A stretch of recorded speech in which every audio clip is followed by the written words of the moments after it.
Students, आज हम आपको एक्सप्लेन करेंगे क्लास 10th हिंदी एनसीईआरटी पुस्तक का चैप्टर 1 सूरदास के आगे के क्वेश्चन आंसर्स। इससे पहले हमने आपको क्वेश्चन आंसर्स एक्सप्लेन किए हैं क्वेश्चन नंबर 1 से लेकर 10 तक, तो आप उन्हें देखने और समझने के लिए हमारे पिछले वीडियो पर अवश्य जाइए। आज हम आपको उसके आगे का एक्सप्लेन करेंगे। क्वेश्चन नंबर 11, चैप्टर का नाम है सूरदास और इसमें क्वेश्चन नंबर 11 जो दिया है वो है गोपियों ने अपने वाक चातुर्य यानी जो बोलने की कला होती है उसे वाक चातुर्य बोला जाता है। तो वाक चातुर्य के आधार पर ज्ञानी उद्धव को परास्त कर दिया, क्योंकि यहाँ पर ऐसा माना जाता है कि उद्धव जो है बहुत ज्ञानी थे। तो उसके बाद भी गोपियों ने अपने चतुराई से बोलने के आधार पर उद्धव को हरा दिया था। तो गोपियों के वाक चातुर्य यानी बोलने की चतुरता की विशेषताएं लिखिए। तो इसका इस तरह से आंसर लिख सकते हैं कि गोपियां बात बनाने में किसी को भी परास्त कर सकती हैं, यानी गोपियां जो है बात करने में और किसी को समझाने में वो माहिर हैं और वो किसी को भी हरा सकती हैं। और गोपियां जो है उद्धव को अपने उपालंब एक हिंदी का शब्द है और इसको ताने भी बोला जाता है, जिसको कमेंट्स भी बोला जाता है। तो अपने तानों के द्वारा उनको चुप करा देती हैं, यानी गोपियां इसी तरह के ताने उद्धव को देती हैं कि जिससे उद्धव उन तानों को सुनकर चुप हो जाते हैं। उनके पास किसी तरह का उत्तर नहीं होता है और गोपियों में व्यंग्य करने की अद्भुत क्षमता है, यानी गोपियां जो व्यंग्य के द्वारा कमेंट्स के द्वारा बात करने में माहिर है, बहुत ही उनमें अच्छी कला है, अद्भुत यानी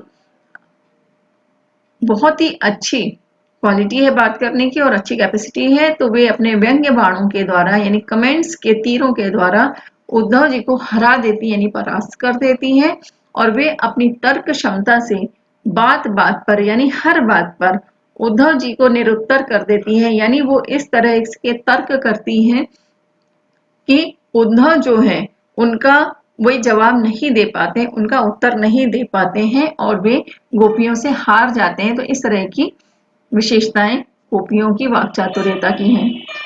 इसके बाद का नेक्स्ट क्वेश्चन है क्वेश्चन नंबर 12। क्वेश्चन इस प्रकार है कि संकलित पदों को ध्यान में रखते हुए सूर के यानी सूरदास जी के भ्रमर गीत की मुख्य विशेषताएं बताइए। तो भ्रमर गीत जो है चैप्टर 1 इसका नाम है भ्रमर गीत। तो इसकी विशेषताएं इस प्रकार है, इसका आंसर इस तरह से लिखेंगे कि भ्रमर गीत की विशेषताएं निम्नलिखित हैं या भ्रमर गीत की निम्नलिखित विशेषताएं इस प्रकार है। पहला है भ्रमर गीत एक भाव प्रधान गीति काव्य है।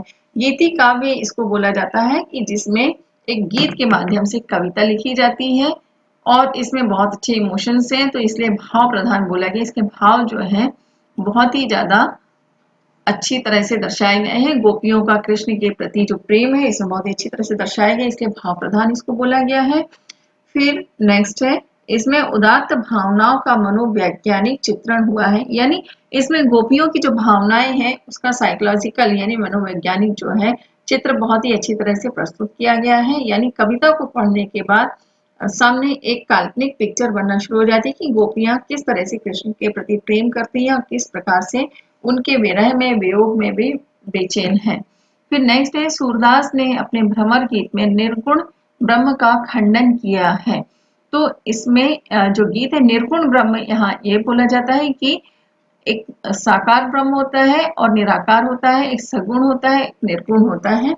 तो निर्गुण मतलब जिसमें बिना किसी गुण की पहचान किए जो ब्रह्म जिसको मान लिया जाता है, तो इस तरह के ब्रह्म का खंडन किया है क्योंकि इसमें भगवान श्री कृष्ण के गुणों का व्याख्यान किया गया है।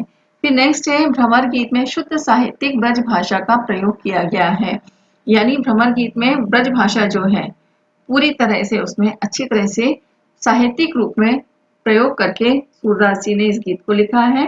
फिर भ्रमर गीत में उपालंब की प्रधानता है, यानी भ्रमर गीत जो लिखा है सूरदास जी के द्वारा, तो इसमें जो गोपियां बात बात पर ताने देती हैं भगवान श्री कृष्ण को या श्री कृष्ण के संदेश वाहक उद्धव जी को, तो इन तानों की सबसे ज्यादा प्रधानता है, सबसे अधिक तानों का इसमें प्रयोग किया गया है गोपियों के माध्यम से हर बात में। और फिर भ्रमर गीत में सूरदास जी ने विरह के समस्त भावों की स्वाभाविक एवं मार्मिक व्यंजना की है। यानी भ्रमर गीत जो लिखा है सूरदास जी ने विरह के रूप में लिखा है, यानी संयोग श्रृंगार और वियोग श्रृंगार। तो यहाँ वियोग श्रृंगार की प्रधानता है, वियोग श्रृंगार में इन्होंने इस भ्रमर गीत को लिखा है। और इसमें एक सामान्य मनुष्य जो होता है, किसी के प्रति यदि प्रेम करता है और प्रेम करने के बाद अगर उसे विछोह होता है, वियोग होता है, तो किस किस तरह से वह बेचैन होता है, किस तरह की भावनाएं मन में आती है, तो इन सब का बहुत ही खूबसूरती से वर्णन किया है। फिर है भ्रमर गीत में उद्धव और गोपियों के माध्यम से ज्ञान को प्रेम के आगे नतमस्तक होते हुए बताया गया है। यानी इस गीत के माध्यम से उद्धव जी जो है गोपियों के माध्यम से जब ज्ञान प्राप्त करते हैं, यानी अपना ज्ञान देने के बाद जब उनका प्रेम ज्ञान सुनते हैं, तो उनके आगे जो ज्ञानी उद्धव है उन्हें भी झुकना पड़ता है और ज्ञान के स्थान पर प्रेम को सर्वोपरि कहा गया है। यानी ज्ञान की जगह गोपियों के अनुसार प्रेम ही सबसे महत्वपूर्ण होता है। और भ्रमर गीत में संगीतात्मकता का गुण विद्यमान है। यानी इस गीत को एक संगीतमय रूप से अगर गाया जाए तो इसका राइमिंग्स यानी तुकांत और एक लय है जो उसमें अपने आप आ जाएगी, जो इसका गुण माना जाता है, इसकी विशेषता मानी जाती है, जो इसमें निहित है।